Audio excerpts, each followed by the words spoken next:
Donc aujourd'hui, on se retrouve avec Jean Hubert qui va nous parler de son parcours ultra inspirant et vous allez découvrir tout ça, même si je pense que vous connaissez déjà. JH, comment ça va? On est là, on est là, on est là, on est là. Merci de l'invitation, hein, c'est sympa. Merci à toi. Sympa aussi, hein. La petite voiture, ouais, Renault, merci Renault. Merci Renault. Est-ce que tu peux te présenter, parler un petit peu de toi, qui tu es, qu'est-ce que tu fais? Ben écoute, François Jean Hubert, 41 ans, marié, et je suis un petit peu dans le monde de l'entreprise, ça va faire 10 ans, ça fait déjà 10 ans. Wow. Donc c'est vrai qu'aujourd'hui, enfin, j'ai commencé tout d'abord par l'agriculture, c'est par ça que j'ai commencé, et c'est par là qu'on me connaît le plus d'ailleurs, la ferme François. Mais en réalité, je suis sur plein d'autres choses également. J'étais un moment aussi dans ce qu'on appelle le VRD, donc tout ce qui est terrassement, pelle, mini-pelle, location, tout ça. Et une activité que je suis toujours dedans, mais un peu moins. Et ensuite également, ben, je suis sur ma partie touristique. Et c'est donc là, c'est sur l'appellation FT Loisirs, François Tourisme et Loisirs. Et également, on a une petite brasserie où on essaie de faire un petit peu de la bière artisanale sur le territoire. Donc voilà, on est sur plusieurs activités. Donc c'est vrai, principalement connu comme agriculteur, mais pas que. Ouais, t'es un agriculteur, j'allais dire 2.0, mais c'est 7.0 là. parce que tu innoves de fou. Tu as créé même l'univers François. C'est quoi l'univers François? Non, en réalité l'univers François, c'est quoi? C'est ce qui regroupe, c'est une holding, tu vois, okay, qui regroupe l'ensemble de toutes mes entreprises. Et du coup, maintenant, même si j'en créerais une nouvelle, d'ailleurs, je suis en train d'en créer d'ailleurs, même si j'en crée une nouvelle, même si elle a un nom, mais elle restera toujours dans le cadre de l'univers François. Et donc aujourd'hui, donc entre l'agriculture, l'agritourisme, le tourisme, la production, la transformation, tous ces trucs-là, donc plutôt que de s'éparpiller avec 200 noms, on a créé un seul et même nom pour l'ensemble, donc ça a créé l'univers François. Comme toutes les grandes multinationales, ça arrive, ça arrive, ça arrive. Là, comme toutes les grandes multinationales, mais sans vraiment tous les euros qui vont avec. Mais ça arrive, ça arrive. Ça arrive. Ça arrive. En tout cas, tu travailles pour. Je travaille pour. Ok, super. Et donc, pourquoi avoir commencé par l'agriculture? Et comment est-ce que t'es tombé dans le monde de l'agriculture? Ben écoute, le monde de l'agriculture, bon, j'étais salarié, hein, tu vois, j'étais salarié il y a quelques années, et du coup, bon, j'ai décidé, si tu veux, j'en avais, moi je la fais courte, hein, donc j'en avais un petit peu assez de ne pas être à mon compte, et j'étais encore jeune, tu vois, je me suis dit pourquoi pas essayer une expérience, on va dire, professionnelle à mon compte. Donc je ne vais pas te mentir, je ne savais pas quoi faire, et à l'époque, je suis allé à Pôle emploi, et il y avait une formation sur l'agriculture, donc j'ai été à Matiti au centre de formation. Je me suis inscrit et c'est de là arrivé dans la formation que j'ai vu le potentiel qu'il y avait dans l'agriculture. Parce que moi, Santiago Cayenne, l'agriculture, alors moi j'avais pas pu mettre le pendule arrive dans un sens et dans l'autre sens rien du tout. On doit dire, donc alors me dire aller faire de l'agriculture à la campagne, je ne connaissais pas du tout, tu vois. Et ça m'a vraiment plu. Ça m'a vraiment plu et j'ai eu de la chance quand j'ai fait ma demande de terrain sur Montsdéry. Ben, le maire il a accepté, tout le monde a accepté que je puisse venir là-bas et c'est comme ça que l'aventure a commencé. Tout doucement avec mon épouse et on a commencé, on a pris ça comme deux agriculteurs en forêt, tu vois, et on a commencé petit et puis de là les autres entreprises sont nées. Les autres entreprises sont nées d'un besoin de la ferme François. Donc parfois aussi il ne faut pas chercher midi à 14h. Hein. C'est-à-dire que vous avez déjà une entreprise qui supporte quelque chose, elle a besoin d'un autre service. Si vous ne trouvez pas l'autre service, il faut créer une entreprise pour avoir votre propre service. Et du coup, votre propre service sert à d'autres choses. Et puis voilà comment on est des entreprises. Il ne faut pas croire non plus que c'est si compliqué que ça à certains niveaux. Je ne sais pas non plus c'est hyper facile, mais il y a des entreprises qui peuvent se monter qui naissent tout simplement d'un besoin. Et ça a été mon cas. Et aujourd'hui, quels sont les produits phares et à qui est-ce que tu vends tes produits? Alors les produits phares de la ferme François, alors nous notre spécialité c'est le vivrier. Donc le vivrier c'est tout ce qui est les légumes racines, donc patates douces, dachine, igname. Il faut aussi un peu de banane plantain en transformation. Donc on a un petit peu de bière, hein. Pas beaucoup mais on a un petit peu de bière. Il faut aussi beaucoup de transformation de jus de canne. Et ma grande spécialité en animal, ça va être tout ce qui est porc, volaille, canard, voilà, les pintades. Voilà, on est à la fois dans notre métier, on appelle ça polyculture élevage. Polyculture élevage. Voilà, plusieurs cultures. Et en élevage aussi, on fait beaucoup de choses. Donc, si tu veux, c'est un modèle économique qui nous permet aussi, nous, que quand il y a des crises comme actuellement hein, sur l'aliment, de pouvoir tenir. Parce que c'est une réalité. Nous, on est dans notre secteur, on est que en réalité qu'une partie de l'engrenage. C'est-à-dire qu'il y a d'autres choses qu'on dépend et d'autres personnes dépendent de nous. Mais l'essentiel, c'est de maintenir les coûts et les prix. Donc, c'est vrai que cette polyculture élevage nous permet de ça, nous permet de faire ça en tous les cas. Super. Et où est-ce qu'on peut retrouver tes produits en Guyane? Alors, on peut tout citer. Enfin, les marques, pas les marques, mais les trucs. Oui, allons-y. Vas-y. Bon, on va me retrouver d'abord chez les primeurs, hein, donc Biomonde, Prime Amazon, Mon Panier Guyane, Akuro FL Marché Bio. On va me retrouver chez Bio Savane, Naturalia, La Vie Claire. Et en grande surface, on va me retrouver principalement chez Carrefour Matouré, Carrefour Contact, en espérant de n'avoir oublié personne. Super. Et donc, parce que tu m'as cité pas mal de magasins spécialisés, est-ce que tes produits sont bio? Ah oui. Ah oui, pardon, bah oui. C'est important ça. Ah, bien sûr, c'est important. Ah oui, important. On est certifié bio depuis 2017. Ah si, on a notre certification bio depuis 2017. Donc tous les produits sont labellisés bio. Et ben, ça fait partie aussi de notre marque de fabrique de la Ferme François. Quoi. Top. Et bah, justement, Ferme François, mais après tu as créé l'univers et tu es passé au tourisme. Qu'est-ce que tu fais au niveau du tourisme? J'ai vu des choses passer, j'ai même vécu moi-même des événements à la Ferme François. Il faut dire, il faut expliquer aux gens. Alors, ben du coup, sur la partie FT Loisirs, donc François Tourisme et Loisirs, c'est qui va s'occuper de la partie touristique de l'exploitation.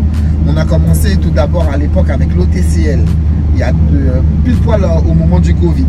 Donc on nous a demandé, ouais, est-ce qu'on ne veut pas faire des balades en quad avec les gens, tout ça. Et puis on s'est dit, on ne sait pas si ça va fonctionner, on ne sait pas si les gens vont accrocher, est-ce que les gens vont venir chez nous, est-ce qu'on a vraiment nous. Parce que tu sais, quand tu es dans le guidon, parfois tu ne vois pas si ce que tu fais, est-ce que c'est bien ou pas bien, ou en tout cas suffisamment bien pour le présenter.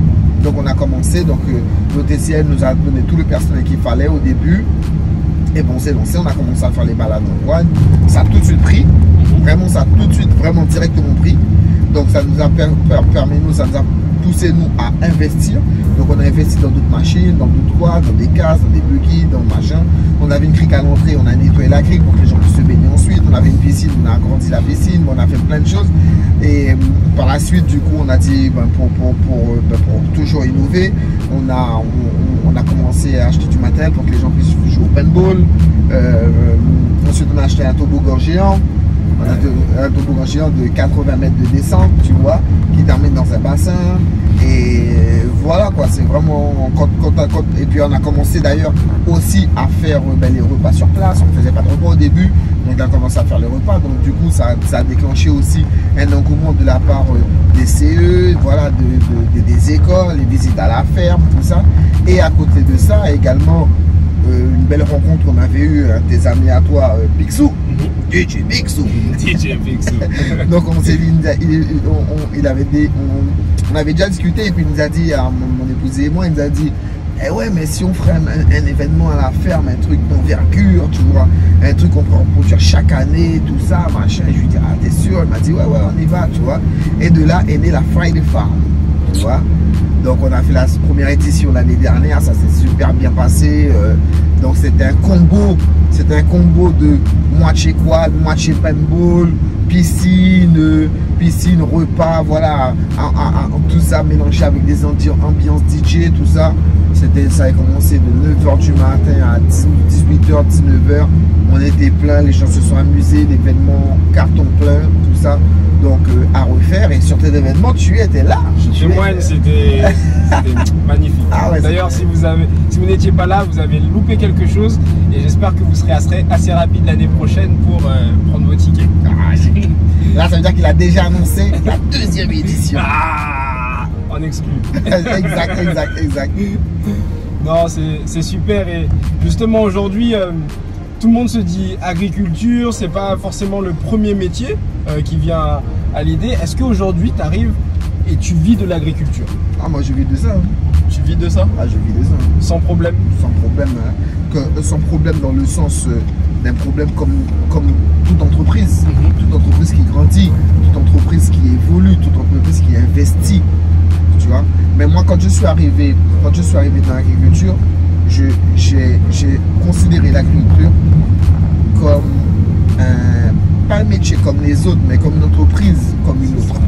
Tu vois, je ne l'ai pas pris avec passion, même si aujourd'hui c'est ma passion. Mais j'ai fait le choix, je dis non, d'abord je vais la prendre comme une entreprise je vais faire les investissements que je dois faire pour qu'elle tourne. Et ensuite ça deviendra une passion.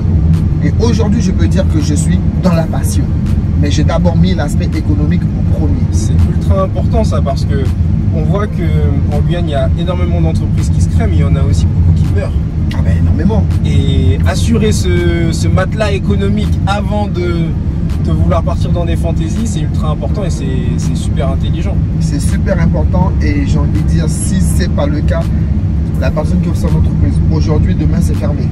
Parce que depuis qu'une entreprise s'ouvre, on peut avoir n'importe quel talent, on peut avoir n'importe quelle compétence. Donc, quand on arrive dans le monde de l'entreprise, on ne comprend pas que c'est une entreprise avec tout ce qui va découler avec. Ça veut dire des investissements, des charges, quelles qu'elles soient. C'est mort. Faudra payer des impôts, faudra payer ceci, faudra payer... Voilà, il y a plein de choses à payer. Mais pour payer tout ça, il faut rentrer de l'argent. Et donc ça veut dire que par exemple, moi, dans mon métier à moi, voilà, nous, on fait des projections économiques. Si je mets une quantité de porc, de cochon dans l'exploitation, c'est pour une quantité de rentrée d'argent. Parce qu'en face de ça, j'ai des factures. Donc voilà, et c'est cet aspect-là. Et ça, j'ai envie de dire, c'est pas propre à l'agriculture. Tu es dans la pêche, la même chose. Dans ton domaine également, c'est la même chose. Si tu vois ces aspects-là ne sont pas pris en compte, t'as beau dessiner comme tu dessines, aimer ça, mais tu vivras jamais de ça. Bien sûr. Parce que voilà, et ça, beaucoup de gens en Guyane parfois en ont peur. Et justement, si demain quelqu'un veut se lancer et que tu devais lui donner 3 conseils, et le JH plus jeune qui ne connaissait pas l'entrepreneuriat se parlait à lui-même et se donnait des conseils, qu'est-ce que tu dirais? Qu'est-ce que le JH de 41 ans dirait au JH de 21 ans? Ben, il lui dirait déjà, là, il lui dirait quoi? Il lui dirait déjà, persévérance. Déjà, persévérance. 2, n'aie pas peur de l'échec. Parce que l'échec en soi, c'est une réussite. Wow. Et motive-toi, remonte en scène. Voilà. Et ça, aujourd'hui, mes plus grandes victoires, je les ai faites dans l'échec. Ça, c'est des punchlines là que tu sors. Faut que je commence à rapper, moi. Picsou, sors-moi un mix là, parce que là, j'ai des punchlines là, je vais commencer à les écrire, tu vois. Ah ouais. Non, mais c'est une réalité en fait. Tu vois, c'est une réalité. C'est-à-dire que tu vas avoir des jeunes là ou des moins jeunes, ils vont avoir peur de se lancer dans le monde de l'entreprise. Alors, se lancer dans le monde de l'entreprise, beaucoup de gens pensent que c'est quitter son travail pour se lancer dedans. C'est faux.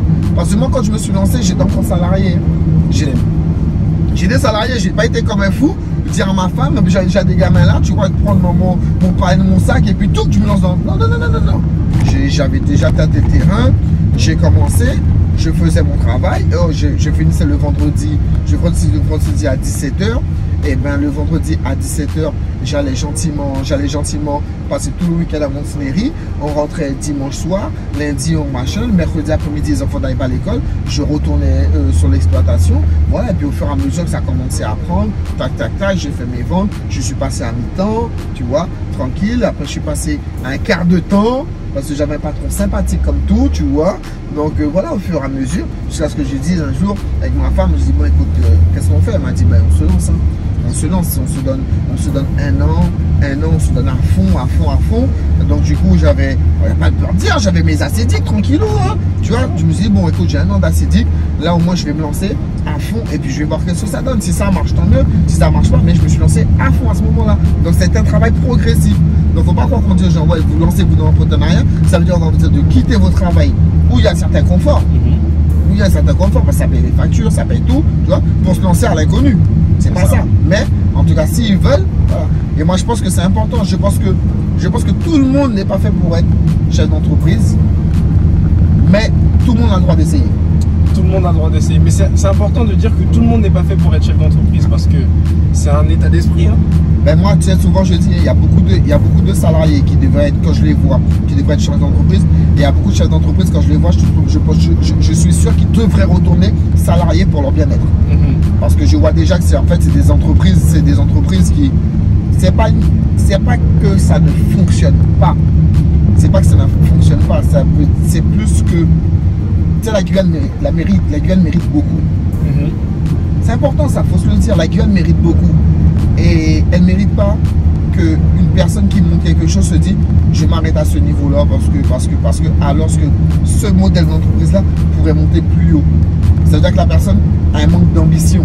C'est ça. Et le manque d'ambition fait que en réalité tu es voué à échouer demain. Tout simplement. Wow. Tout simplement, mais c'est son réalité. Mais il faut se dire aussi quand on est en Guyane, moi, en tout cas moi c'est mon point de vue, je pense que la Guyane mérite énormément. Donc moi, si je l'apporte en grand. Et tous les chefs d'entreprise ou tous ceux qui veulent se lancer, si vous aimez la Guyane, c'est ça aussi que vous devez vous dire dans votre tête. La Guyane mérite beaucoup. Arrêtez de dire ouais, la Guyane, il n'y a rien du tout. La Guyane ne fait rien pour moi. Mais la Guyane n'a rien à faire pour toi. C'est toi qui dois faire pour la Guyane. On est. Merci. La Guyane n'a rien à faire pour toi. C'est toi qui dois faire, gars. Tu vois. C'est toi qui dois. C'est pas le tout de prendre un avion et puis aller ailleurs et puis dire ah ouais, là-bas, il y a ci, là-bas, il y a. Non. Toi déjà, qu'est-ce que tu fais? Ou ce que tu as vu, toi, là-bas, est-ce que tu as capacité de le ramener ici? Et il y en a qui le font. Hein. Bien sûr. Je vois des petits concepts qui se montent là. Tu vois, je vois par exemple Nat Café là que j'adore là-bas. Là, tu vois, t'arrives là-bas. Oh, ça mange des États-Unis, ça. Mais bien sûr. Au contraire, s'il y a Nat Café, tonton. Oh frère, ceux qui n'ont jamais été aux États-Unis, ils font pas mieux là-bas, frère. Hein. Tu vois, et ça, tu vois, pour moi, c'est des modèles de réussite. Clairement. Ah, clairement. Moi, je parle beaucoup. Hein, non, mais c'est une masterclass que tu es en train de nous faire là. C'est une masterclass. On est tous en train d'apprendre parce que il fait le modeste, mais sincèrement, c'est ultra puissant et fort ce qu'il fait. C'est un acteur économique ultra engagé. Il aide les jeunes, il accompagne les jeunes, il continue à investir, il crée des entreprises. Donc, merci de nous accorder ce temps. Pas de problème. Hein. C'est cool. Et tu fais quoi en dehors du travail? Parce que la vie se résume pas au travail. Hein.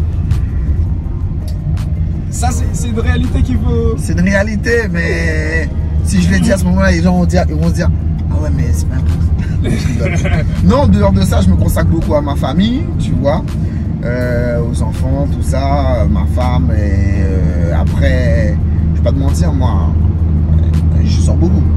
Donc, cinéma, en fait, tu sais, une image aussi que je voulais casser de l'agriculteur, tu vois, c'est l'agriculteur qui est dans son champ, tu sais. Le mec, il vit là, il mange là, il boit là, tu sais, il dort avec ses animaux, toute l'image négative que tu... Yo, mange pas dedans. C'est bon, on va expliquer d'une bête. À la fin, il y a des heures. Hein. On travaille de 7h à 17h et le samedi de 7h à 13h. Jour férié, nous prend travail. Tu suis Machin Noël, nous prend travail. C'est bête. Est-ce que tu suis? En fait, j'ai pris le concept de la ville et je l'ai ramené dans les champs. Et ça va très bien comme ça. Ça va très bien. Et ça va très bien, tu vois. Tout le monde respecte ça, les employés, les animaux, tout le monde est au courant. Parce que le patron, même si c'est échappé, non, comme je t'ai dit, moi, avec mon épouse, on voyage beaucoup. La vie normale, on va dans les boîtes de nuit, tout ça, on va en soirée, on organise des soirées d'ailleurs, nous aussi. Voilà, vraiment une petite vie tranquille, tu vois, une petite vie, franchement, non, il n'y a pas, franchement, Et franchement, non, j'ai à ce niveau-là, on va au restaurant, tu vois, des choses. Non, là, franchement, il n'y a pas à dire, hein, y a pas à dire, on se prive de rien, on va en commune, tu vois, on passe 2-3 jours en commune, on va au Suriname, ou des trucs comme ça, des trucs, j'ai envie de te dire, lambda qu'on a pu faire ici. Mais pour te dire que le métier d'agriculteur ne nous a pas empêché de. Par contre, je dis aussi, c'est-à-dire qu'avec mon épouse, on s'était dit à un moment, que je salue d'ailleurs Nathalie, j'ai envoyé une big up quand même. Ouais. On a déliré. Frère, heureusement que j'ai rattrapé le coup. Et du coup, si tu veux, c'est vrai que quand on s'est lancé, on va dire presque pendant 6 ans, on s'est privé de tout. Comme je dis, on s'est privé de tout. On sortait plus, on faisait rien, je disais tout était compté parce qu'on investissait, donc on voyageait, à l'époque on avait bien un plan aussi pour faire gros voyage, donc on voyageait pas, tu vois. Si on arrivait à faire un petit week-end à Saint-Laurent, c'était le maximum qu'on pouvait faire, tu vois. Mais si tu veux, c'était, voilà, comme dans une entreprise, il y a toujours des moments de sacrifice. C'est ça. Et les moments de sacrifice, c'est des moments d'investissement. Donc en réalité, toi, quand tu le fais, tu ne le vois pas vraiment comme un sacrifice. Tu sais que tu te prives de certaines choses que tu faisais ou que tu avais, mais c'est faussement un sacrifice. Parce qu'en réalité, moi j'ai envie de dire, c'est un sacrifice pour de l'investissement. Tu vois, pour acheter des broussailleuses, pour acheter un tracteur, pour acheter ceci, parce que tout ça ne peut pas marcher ensemble. Tu ne peux pas être en train de lancer une entreprise et en même temps vouloir vivre la vie de château et en même temps vouloir investir. C'est pas possible. Tu vois, il faut faire un choix à un moment, surtout dans les débuts. Et c'est pas que dans les débuts, parfois, en fait, à chaque fois que tu vas avancer dans des paliers d'investissement, cette vie de sacrifice-là, tu l'auras à chaque fois. Sauf que elle n'aura plus le même niveau. C'est-à-dire qu'à l'époque, quand Nathalie et moi, on disait qu'on faisait un sacrifice, ça veut dire qu'on allait manger des œufs et des patates douces pendant 6 mois, quoi. Tu vois? Que les trucs de... Oh, mon frère. Ça, mais c'est important. Non, mais mon frère, ça. Toi, avec le coco, qu'est-ce que tu as des citrons là, tu as fait une jus citron avec très peu de sucre parce qu'on ne gaspille pas le sucre parce qu'il n'y a pas beaucoup. Tu suis? Là, aujourd'hui, quand Nathalie et moi, on dit on fait un sacrifice, c'est plus ça, quoi. Tu vois? C'est-à-dire, bon, on va peut-être voyager ce mois-ci, c'est tout. Tu vois? Mais c'est important. Mais c'est important pour comprendre que c'est ça. Donc, quand vous voyez les chefs d'entreprise, tout ça, ne les jalousez pas. Ayez envie de faire comme eux. Ayez envie. Parfois, même je dis, même quand tu vois un jeune me voit, il me dit, monsieur, j'ai envie de faire comme vous. Je fais, non, mais si tu veux faire comme moi, tu as fait échec. Tu dois faire plus que moi. Si tu veux faire comme moi, tu as fait échec. On doit s'inspirer pour faire encore mieux. Tu vois, parce que moi, t'imagines tous ceux qui m'ont inspiré.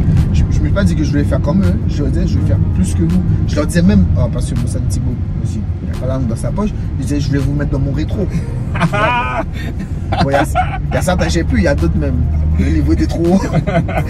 Mais si tu veux, ça te donne un objectif. Ça te donne un gars que tu dois regarder devant, tu vois. Et donc, pareil, quand déjà me dit, non, tu as vu ça. Moi, il y a plein de choses que j'ai fait en agriculture où j'avais pas de modèle devant moi, tu vois. Donc c'est moi le premier à avoir mis des concepts en place, tu vois. Donc un jeune qui arrive, qui voit ce concept en place, pour moi quand il arrive, ouais c'est bien pour lui à son niveau, c'est bien, ouais je bosse avec vous, je fais mais toi demain quand tu vas faire ton truc, il faut que tu fasses plus. Et tous ces jeunes là, je leur dis tout le temps, les gars faites votre truc, moi je serai votre premier client. Je serai votre premier client avec le Love parce que là, déjà tu te développes, tu développes une activité et tu fais grandir la Guyane. Et ça, c'est important. Tu vois, ça, c'est important pour que les autres, quand ils tournent le regard vers nous, qu'ils voient autre chose. Moi, tu sais, aujourd'hui, avec l'univers François, donc on a notre site internet, tout ça, mais il faut voir qui regarde nos trucs sur internet. Hein. Des Américains, des Belges, toute l'Afrique nous suit. Toute l'Afrique nous suit, le Canada. Oh, j'ai vu des pays que même moi je connaissais pas, tu vois, des trucs, ma famille dit regarde tel pays à regarder, et c'est pas tel pays à regarder, tel pays font des demandes pour venir. Donc ça veut dire, le truc qu'on disait à l'époque, oui les gens ne vont pas venir hier parce qu'il n'y a pas la mer, il n'y a pas l'eau bleue, mais nous pas gain de l'eau bleue, pour qui ça saute les fesses, c'est mon avenir, baigner au fond nous de l'eau est bon pour nous quand on a un sac à venir, quand on a un cabin, ça qui parlait, mais en tout cas en termes touristiques, puisqu'on n'a pas ça, c'est pas la peine d'aller chercher à vendre ça. Bien sûr. Tu vois, donc avec nos forces, avec nos qualités. Tu suis? Donc quand tu vois, tu dis comme ça. Et nous, ben, c'est ce qu'on a décidé. Et là aujourd'hui, je vois des gens le truc d'Oslo, là, j'ai oublié c'est quel pays là, tu vois, Oslo qui nous demande, ouais, une demande de devis, voilà, on veut venir, on a 15 personnes, est-ce qu'on peut dormir sur place, machin, tout ça, les gens ils viennent directement pour la ferme François. Donc ils viennent pour la ferme François, donc du coup ils découvrent la Guyane. Nous en ce moment, qu'est-ce qu'on fait? On leur fait un truc complet, pas que la ferme François, hein, la Guyane tout court, on va vous emmener à droite, on va vous emmener à gauche, on va se débarcher. Mais voilà, donc ça veut dire que on est capable de. On est capable. Et ça, mais il faut aussi que nous, on ait confiance en notre capacité de faire et de vendre. Et de bien faire. Parce que ça aussi, c'est important. Quand tu fais quelque chose, quand tu vois, par exemple, tu viens à la ferme François, tu verras. Il n'y a pas une personne qui peut dire qui a été mal accueilli. L'accueil est exceptionnel. Obligé. Et c'est pas parce qu'il est là que je le dis, l'accueil est exceptionnel. Obligé. Ça c'est notre leitmotiv. Hier encore, on avait des personnes de DF qui étaient là. Ils nous disaient, non, c'est pas que ça n'a pas changé. J'ai fait, mais ça fait 2 ans qu'on fait ça. C'est comme ça qu'on reçoit tout le monde. La seule façon pour que tu vois qu'on reçoit mal quelqu'un, c'est s'il y a du manque de respect. Ça, je dis toujours.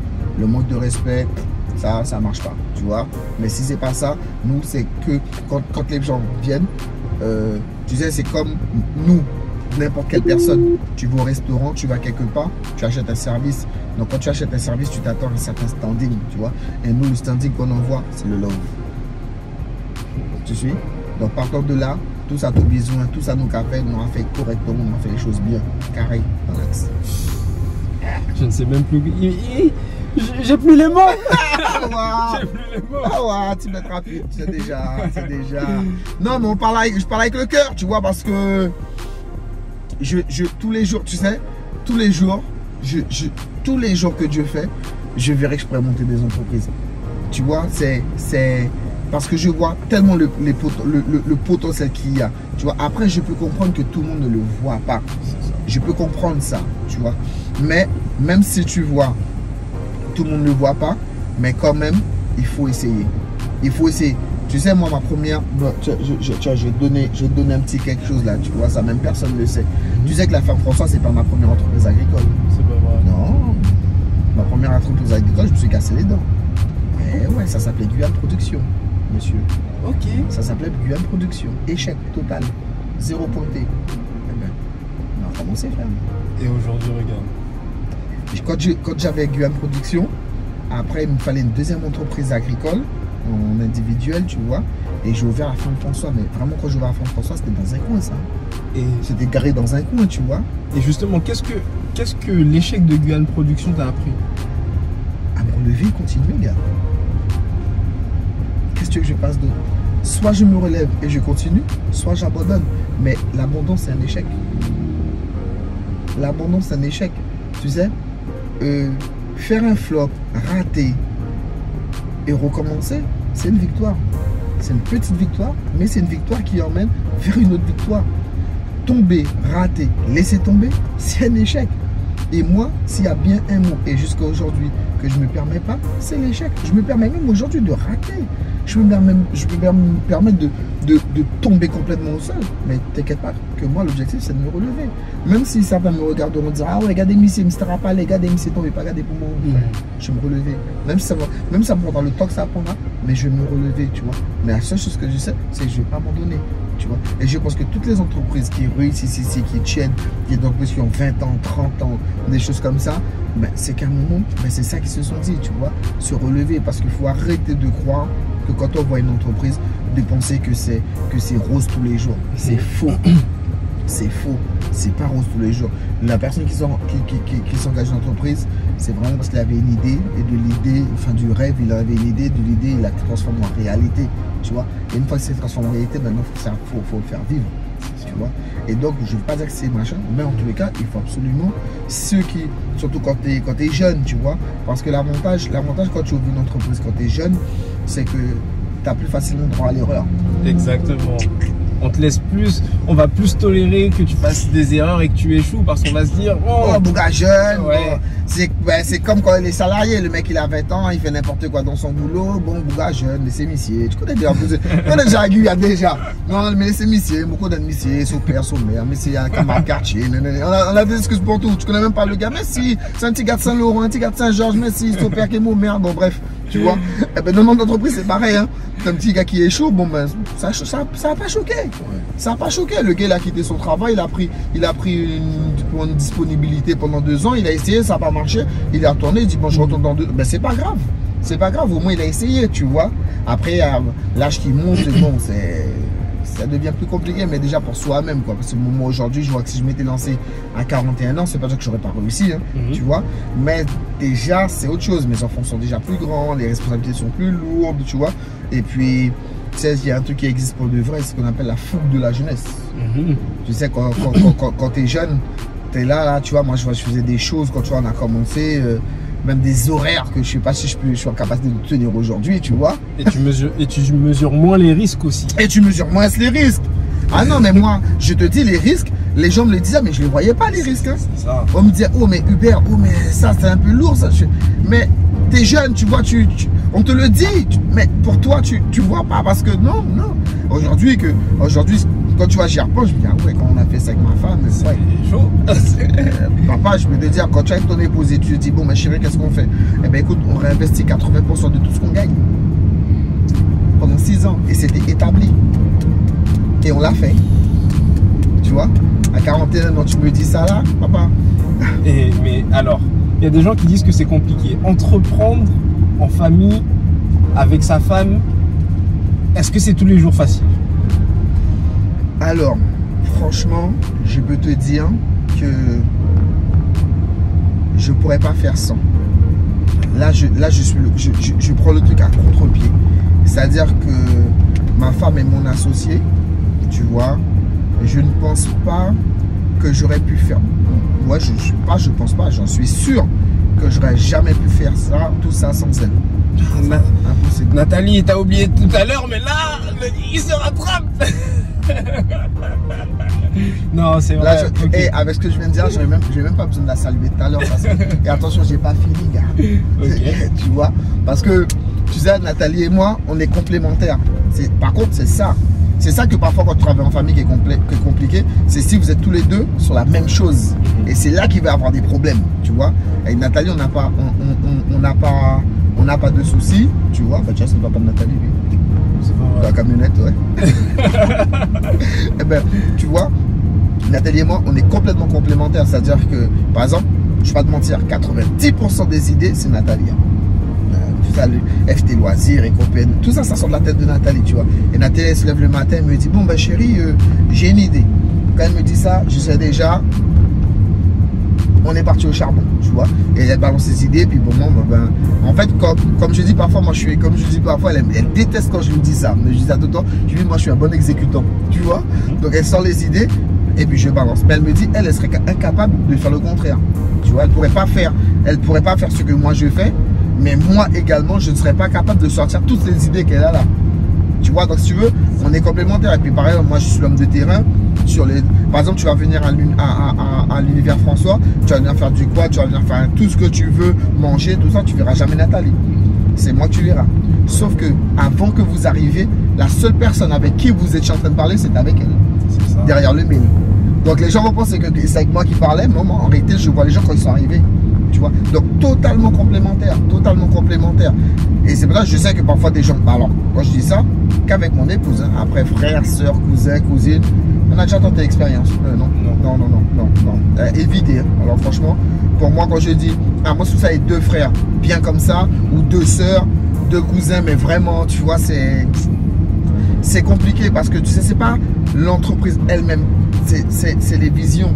C'est ça. C'est les visions, il faut que les visions aillent dans le même sens. Il faut que les investissements aillent dans le même sens. Et malgré ça, avec Nathalie, parfois, ça chauffe. C'est normal, c'est le monde de l'entreprise, c'est la vie. Voilà.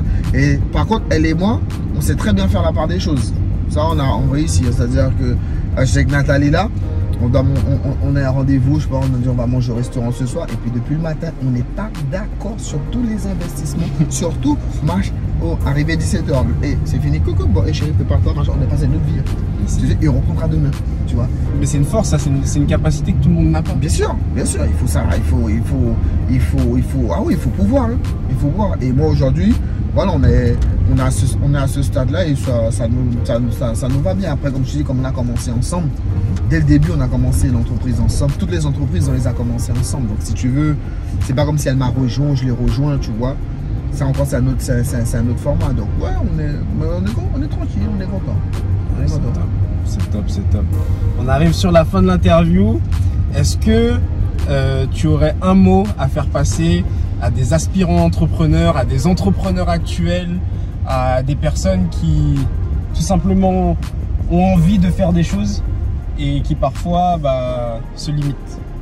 Ben, à ceux qui viennent de commencer, tu vois, quand ils vont voir ça, ils vont dire, ah, moi je viens de commencer, ça fait 6 mois, ça fait 1 an, ils sont tout frais. Je dois dire, les gars, courage. Le seul échec, c'est l'abandon. Ça, je leur dis. Après, aux autres, ceux qui sont encore salariés, ceux qui sont peut-être au chômage actuellement, ceux qui ont des idées en tête, ceux qui, tu vois, qui disent, ah, j'aurais bien aimé faire ça, tout ça. Quel que soit votre âge, lancez-vous. Au moins, si vous réussissez, tant mieux. Si vous ne réussissez pas, vous pourrez dire comme ça, ah, mais au moins j'avais essayé. Et ça ne va pas rester, ça sera un regret de ne pas avoir réussi, mais ça ne restera pas un remords. Tu vois. Voilà. Booba 903. Pixon en train de me préparer la mixtape. Non, voilà, tu vois. C'est ça, donc tu vois, et puis voilà. Moi, en tout cas, j'admire tous les chefs d'entreprise. À la fois, j'admire tous les chefs d'entreprise et j'admire également tous les salariés qui sont dans ces entreprises-là qui les font avancer. Parce que j'en ai pas parlé, mais après, quand tu as ouvert l'entreprise, je peux te dire, il faut avoir des bons salariés pour qu'elles puissent continuer à vivre. Exactement. Tu vois, et Dieu sait que le recrutement est compliqué en Guyane. C'est un autre sujet. C'est un autre sujet. JH, merci beaucoup. Au japonais. Ah ouais, c'est carré, c'est déjà. Ok? Yes. Avec le love.